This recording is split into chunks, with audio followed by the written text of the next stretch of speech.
Kontribusi penjualan mobil China di pasar otomotif Indonesia meningkat cukup tajam dari waktu ke waktu.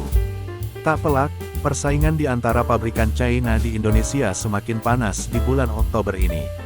BYD tercatat menjadi yang paling dikdaya di bulan lalu, menyalip sejumlah kompetitornya seperti Chery hingga Wuling. Penjualan mobil di tanah air secara keseluruhan tercatat sebesar 74.019 unit, meningkat 19,2% dibanding bulan sebelumnya sebesar 62.071 unit.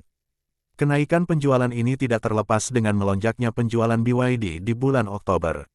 BYD mencatatkan penjualan sebesar 10.593 unit di bulan lalu, melonjak 873% dibanding bulan sebelumnya sebesar 1.088 unit. BYD saat ini memasarkan sejumlah model di Indonesia, di antaranya Atto One, Atto 3, Lion 7, M6, Seal, dan Dolphin. Saat ini, pabrikan asal China tersebut juga tengah membangun fasilitas produksi mobil listrik di Subang, Jawa Barat, yang ditargetkan selesai pada akhir 2025 dan bisa mulai beroperasi awal tahun 2026. Berikutnya ada Chery yang bertengger di peringkat kedua mobil China terlaris dengan menorehkan penjualan 1.560 unit pada Oktober tahun 2025. Angka itu turun 25,89% dibandingkan bulan sebelumnya.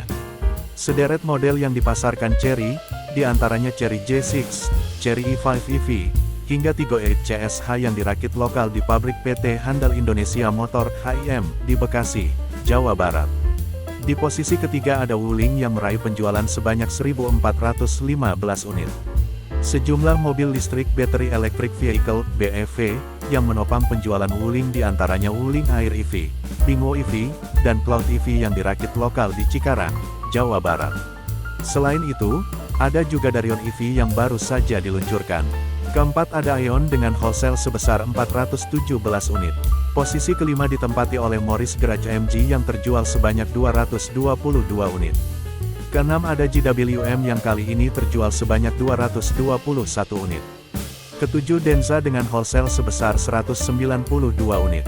Kedelapan Geely sebanyak 145 unit. Kesembilan Jayco yang terjual sebanyak 109 unit. Dan di posisi ke-10 ada Jetour sebanyak 106 unit.